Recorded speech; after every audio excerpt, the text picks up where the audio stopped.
We have spoken today, I would say, a very gloomy picture about both global, European economies. Foreign demand is worsening, interest rates are increasing, inflation is skyrocketing, it's very high. The Baltic countries are very open. We know Lithuania has 80% export per GDP, Estonia 78, Latvia 64. And at the same time, we're part of Eurozone in the context where we have inflation in Estonia 25%, in Latvia, Lithuania 21%, the last inflation. So this is the environment where we have to operate. This year, the beginning of this year, was very strong still in the Baltic countries. But already in the second quarter, compared to the previous one, GDP already dropped in all Baltic countries.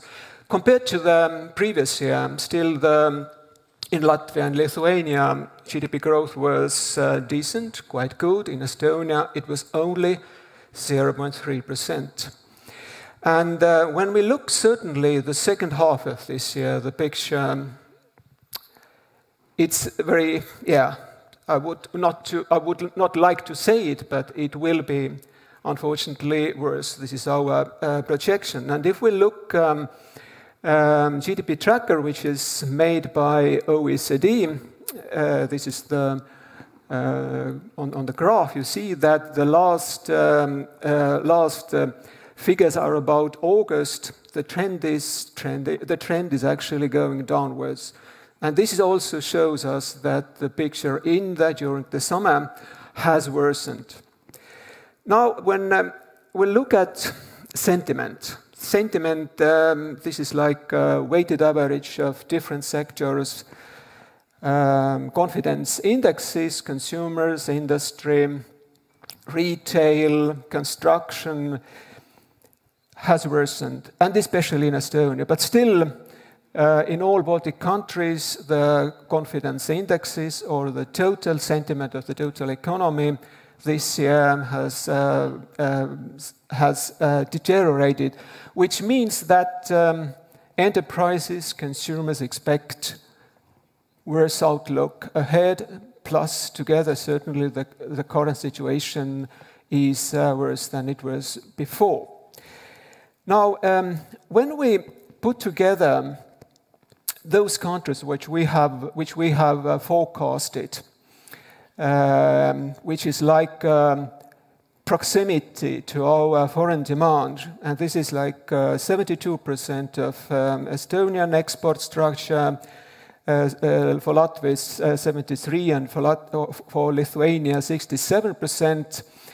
Here we see that these foreign demand bars, which are like the weighted average of the GDP growth rates, will drop substantially next year. Next year we almost doesn't see them.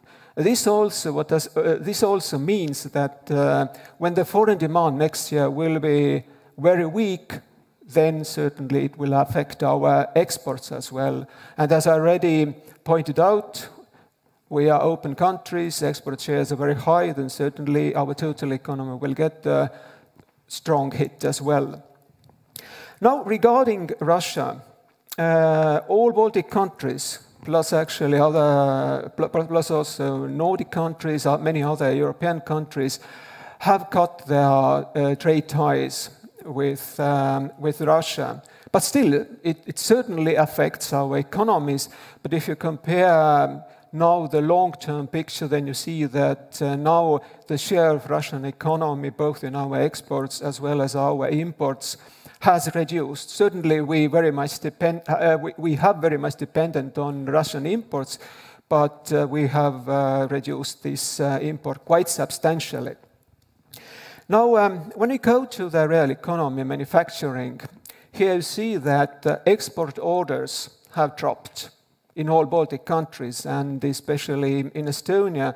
And also, when we look at manufacturing output growth rates year on year, then these are also trending downwards, which also, when we compare now the Baltic countries, Latvia, Lithuania, and Estonia, then on this graph you see that actually Latvia and Lithuania have been more resilient compared to Estonia in this difficult environment this year. Now, when we put together the GDP picture, then you see here that Latvia has been behind Estonia and Lithuania in recovery from the previous crisis, from this corona crisis. But when we look now ahead, the forecast for the next year, then for the next year, unfortunately, we have projected close to zero or almost 0% growth rate for the next year. And then for 2024, we expect some recovery, but this is certainly the matter of review, discussion, but yes, up to now, because very much depends on how we solve the energy crisis, the impact of energy prices on the total inflation. Now, when we go to the prices, then when you now look at producer prices and import prices in the Baltic countries compared to the EU average, then you see that in principle there hasn't been large differences when we put the reference period to 2019, because 1 year doesn't affect very strongly always, because if you have the price growth already above or below your competitors, then the picture would be different. And here you see that when we look, for example, producer prices, then this year the producer prices in the Baltic countries have exceeded the average of the EU, of the euro area. But when we look at import prices, then in principle the picture doesn't have very much different. But still, when producer prices will continue to rise faster than the euro area, in average, euro area is a very substantial trading region for us, then it certainly will mean that our enterprises' competitiveness will be at risk. When we look at the picture about the export market share, export of goods market share on euro area, then here you see that in the Baltic countries, in Estonia, in Latvia, Lithuania, in all these countries, market shares have increased previously, in previous years. But in Lithuania and Estonia, unfortunately, these market shares have now dropped. Not so in Latvia, but unfortunately, yes, the market shares have dropped, which means that other countries actually have been able to export more to euro area, which also brings us to the possible conclusion that this can refer to the reduction or deterioration of competitiveness of our countries on euro area market. Now, what about consumer prices? We have heard today a lot that energy prices are largest trouble for us, and if we can solve energy situation, energy issues, then certainly we will have a different picture for the CPI as well. But in Latvia, Lithuania, energy component is approximately 30% of the CPI, of the total consumer price index. In Estonia, it's a bit more than 40%.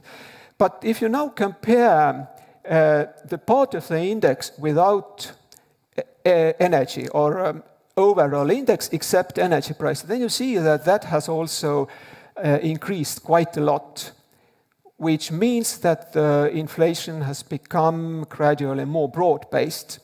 And now when we compare our price increase to the European average, then certainly no surprise that the price increase is comparably higher. So what about inflation outlook? Inflation has now, our forecast for this year is that in Lithuania, Latvia, inflation, consumer price inflation will be in average around 18%. In Estonia, we forecast 20% inflation, close to that. But next year we expect it to ease, and ease quite substantially as an average inflation rate. But if we have 6 or 7% of inflation, then it means that the prices simply increase slower, because when we have a level shift already this year, very sharp to the very high level of prices, then next year the prices simply increase slower. So what does it mean on purchasing power? We expect that nominal wage growth remains strong, because there is a labor shortage, there are still very high inflation expectations, employees ask higher wages. Nominal output growth also enables to increase wages. But when we look at real wages, then the picture is different. This year we will see strong contraction of real wages, which actually means that our purchasing power has contracted already this year. Actually, the purchasing power is contracting already for a while from the end of last year. And when we look years ahead, it means that at least during our forecast period, which is up to 2024, we do not see that purchasing power will reach to the level of the last year. And this year, our purchasing power will come back some years, unfortunately. And this also has affected consumption. Consumer confidence has dropped very, very strongly, and this also has cut our retail sales, unfortunately, retail volumes. But there is also a buffers for households. Purchasing power is, or net or real wages are contracting, but at the same time, deposits are still very high. On these graphs, you see two lines. The red line is about deposits, and the yellow line is the trend line of the pre-pandemic deposit growth. Deposit growth of 2015 to 2019. And you see that when the corona crisis started, people could spend less, more deposits remained on their accounts, and up to now, deposit growth has decelerated, but the deposit portfolio itself is increasing still. But there is one very substantial but.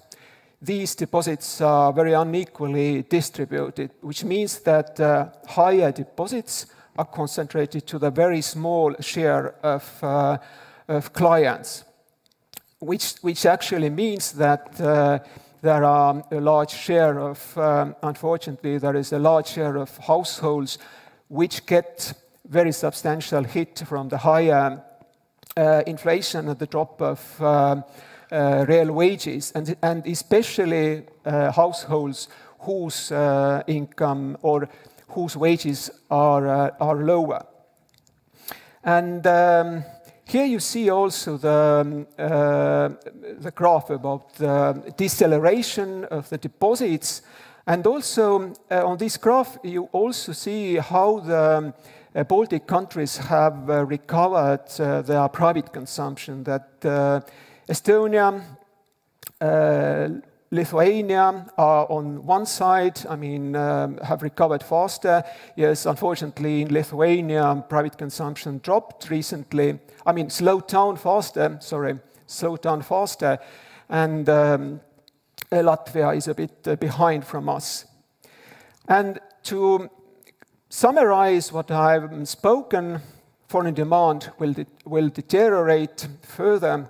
Economic outlook has become worse, and we can see even a mild recession in winter or in this autumn already.